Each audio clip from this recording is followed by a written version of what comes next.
¿Qué tal? Buenos días, Martín y Fabiana, y a la audiencia. Muchísimas gracias por el espacio. Muchas gracias a usted, Roberta, por esta entrevista, por este tiempo. Estamos en un contexto que creo que más que nunca es importante la conciencia que hay que generar en este día, ¿no? En un contexto complicado a nivel nacional, con algunos recortes en salud, en función de lo que tiene que ver con la entrega de medicamentos para aquellos que no tienen cobertura social. Pero vamos primero por parte y vamos a lo que es la importancia del día de mañana, Roberta. Sí, bueno, tenemos un año bisiesto, con lo cual vamos a festejar en el día real y poco frecuente el Día Mundial de las Enfermedades Poco Frecuentes, si no normalmente lo festejamos los días 28. Y bueno, la conmemoración de este día, bueno, un poco es para concientizar. Nosotros este año estamos bajo el lema de campaña que estamos solicitando una hoja de ruta para las enfermedades poco frecuentes. Creemos que hay caminos que son posibles, que tenemos soluciones a nuestro alcance para poder construir y unir todas estas realidades para mejorar la vida de las personas que viven con enfermedades poco frecuentes, que en la Argentina son 3.6 millones de personas que la padecen. Es una población importante de pacientes. Exactamente. Nosotros tenemos una ley, que es la ley 26.689. La ley lo que habla de las enfermedades poco frecuentes es la que define que son todas aquellas patologías cuya población se ve afectada es igual o inferior a una persona cada 2.000 habitantes. Pero la gran mayoría de estas enfermedades afectan a menos de 1 en 1.000.000 de habitantes, con lo cual aún es muchísimo más difícil si hablamos en cuanto al diagnóstico, en cuanto al acceso, sobre todo en el interior del país. Por eso creemos que esto de poder diagramar e implementar una hoja de ruta para las enfermedades poco frecuentes tiene que ver un poco con buscar el camino, plantearlo desde mejorar los registros, ampliar los listados, saber específicamente dónde están los especialistas para que la gente no tenga que recurrir y venir a Buenos Aires. Tenemos la verdad muchos profesionales de la salud súper expertos en diferentes enfermedades poco frecuentes, pero bueno, necesitamos saber exactamente, las organizaciones de la sociedad civil tenemos esa información, pero no está, digamos, pública, digamos, no está al alcance de todo el sistema sanitario, y nosotros lo que queremos es de alguna manera poder tener incluso mayor dato epidemiológico de todas estas enfermedades que nos van, digamos, de alguna manera encauzar o encaminar a poder mejorar o implementar ciertas herramientas en este camino del paciente, que siempre es muy largo llegar a un diagnóstico oportuno y adecuado.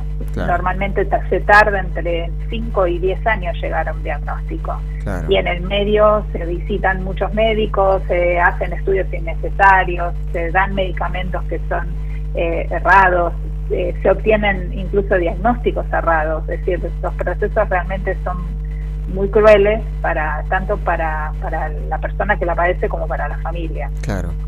Suele ocurrir, de hecho, a ver, conozco por experiencia propia una persona que estuvo internada casi un mes con diferentes estudios por un presunto paro cardíaco, y resultó que tenía una enfermedad poco frecuente, que no tenía nada que ver con un paro cardíaco.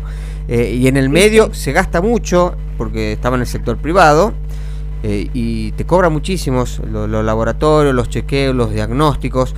Recién mencionaba la ley, Roberta, todo esto. Si se detecta o se hace un diagnóstico de una enfermedad poco frecuente, todo lo que es el estudio para el diagnóstico y el tratamiento, ¿tiene que estar garantizado por ley, por obras sociales? Absolutamente, al 100%. Por eso se llama integral.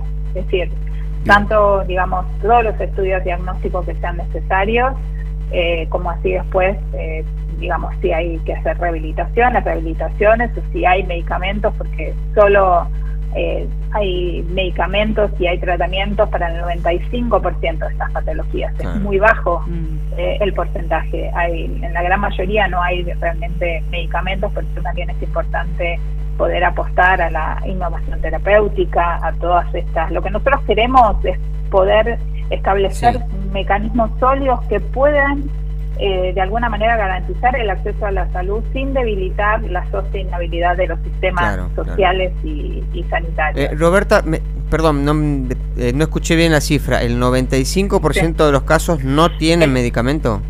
Exactamente, el 95% no tiene un tratamiento para la patología que padece. Bien, solo es el 15%. Y ahí la importancia de que el 5%, perdón. Claro, ahí la importancia de la investigación que realiza, por ejemplo, áreas como el CONICET o áreas como los laboratorios públicos que el gobierno nacional pretende eliminar. Sí, en realidad públicos y privados. Públicos y privados. En realidad, claro, es públicos y privados. La idea es que, digamos, esta es una conversación muy amplia que por eso nosotros queremos estar en esas mesas, en esa toma de decisiones, poder ser parte de esa discusión, porque FAEPOF viene trabajando muchísimo en todo lo que tiene que ver en las políticas públicas. Nosotros creemos que somos el nexo, digamos, el puente en esta construcción del sistema de salud. Tenemos un sistema de salud fragmentado a nivel federal. Entonces las provincias también tienen que adherirse. Por ejemplo, la Ley Nacional 26.689, si bien la gran mayoría de las provincias han adherido a la ley, tenemos aún 6 provincias que no han adherido, como Formosa, Jujuy, Mendoza, San Juan, San Luis y Santiago del Estero, que es importante que puedan adherirse.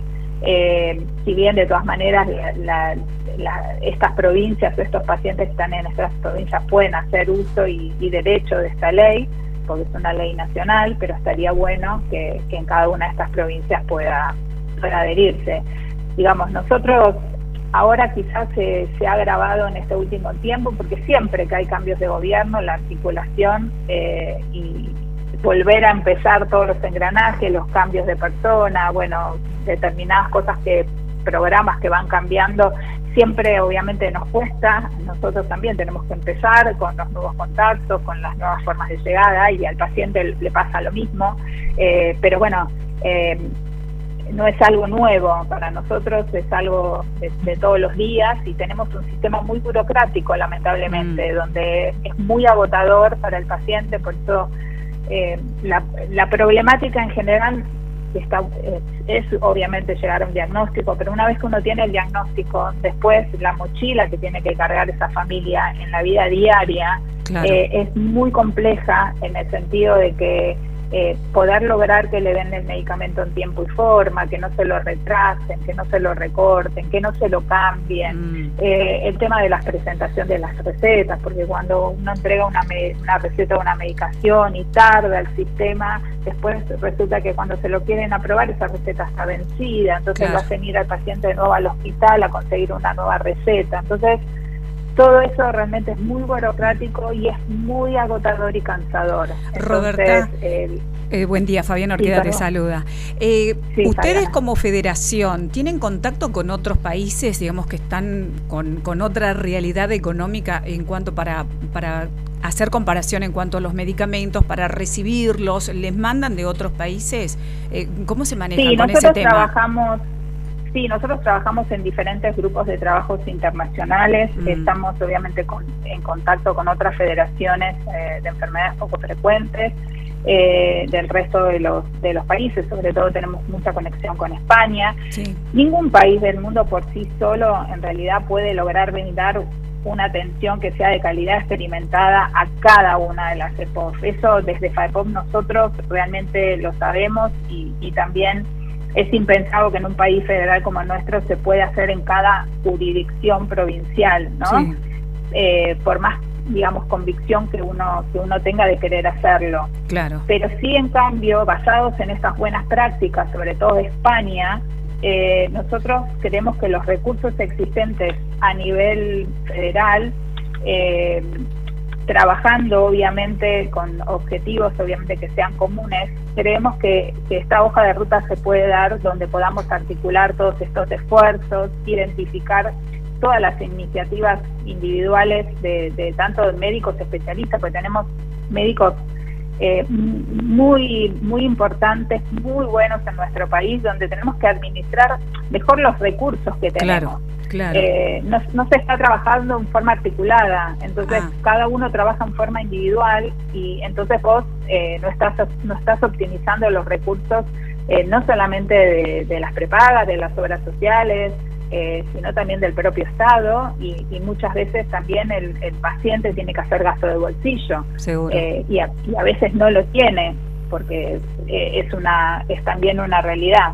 Entonces, bueno, tenemos que trabajar en eso, empezar a priorizar, empezar a poder ver cuáles son esos puntos que nosotros identificamos que son 6 puntos que son sumamente importantes en esta hoja de ruta y ponernos a trabajar en eso. Eso es lo que nosotros estamos queriendo poder, digamos, de alguna manera alzar la voz en este Día Mundial. Claro, me imagino que también, digamos, las familias necesitan un acompañamiento psicológico como también la persona que está enferma, ¿no?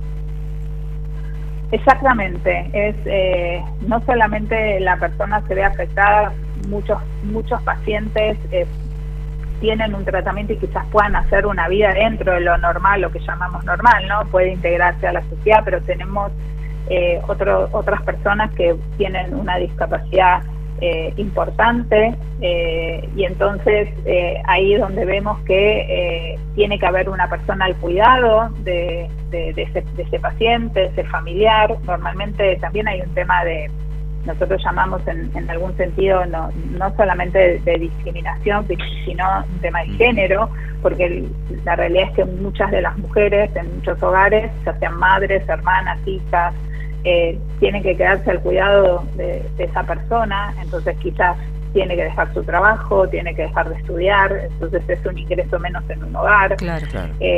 Hay, sobre todo, lo que nosotros no queremos es que la gente del interior tenga que recorrer distancias muy grandes para poder tener un tratamiento, un seguimiento, o realizar un determinado estudio, porque a veces no se tienen los recursos para hacerlo. Hay otros niños en la familia que uno tiene que diagramar y ver con quién deja el cuidado, no sacarlos de la escolaridad.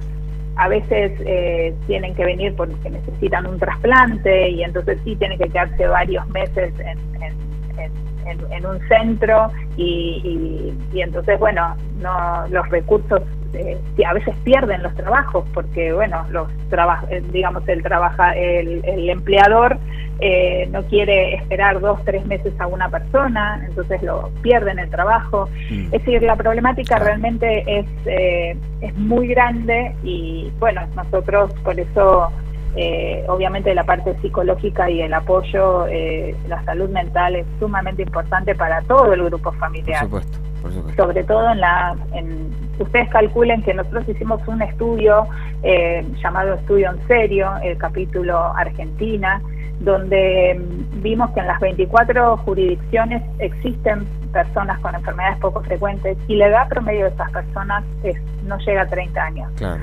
Con lo cual está en plena actividad, digamos, laboral, donde lo que también arrojamos y vimos es el retraso también en el diagnóstico. El 33% tarda 10 años en conseguir un diagnóstico en personas de 60 años o más. Claro. Y en la parte pediátrica el 49% tardó 1 año en poder conseguir un diagnóstico. Y en ese proceso las consecuencias son que el 35% no recibió ninguna clase de apoyo ni tratamiento, el 31% obviamente se agravó en esa espera de ese diagnóstico, la enfermedad que parecía o los síntomas se agravan, y el 23% que quizás visitó más de 8 veces a un profesional especializado de diferentes disciplinas, recibió o un tratamiento o un estudio que fue inadecuado. Claro. Entonces estamos hablando de que 6 de cada 10 personas tiene realmente un impacto alto en la salud y en la vida cotidiana. 7 de cada 10 tiene la imposibilidad, como bien mencionaba antes, de trabajar o estudiar. Y 7 de cada 10 tiene un impacto que es negativo en lo referente a las relaciones sociofamiliares. Bueno, Roberta, ojalá que tengan repercusiones con la jornada de mañana, que cada vez más gente tome conciencia y que obviamente las autoridades tomen cartas en el asunto y cumplan lo que tienen que cumplir. Le queremos agradecer el tiempo y que nos haya informado de todas estas cosas que la mayoría desconocíamos. Bueno, muchísimas gracias por la difusión y los invito a todos a visitar nuestra página web www.fadepost.org.ar. Muchas gracias. Tenga un buen día. Hablamos con Roberta Nida de Pena, presidenta de la Federación Argentina de Enfermedades Poco Frecuentes.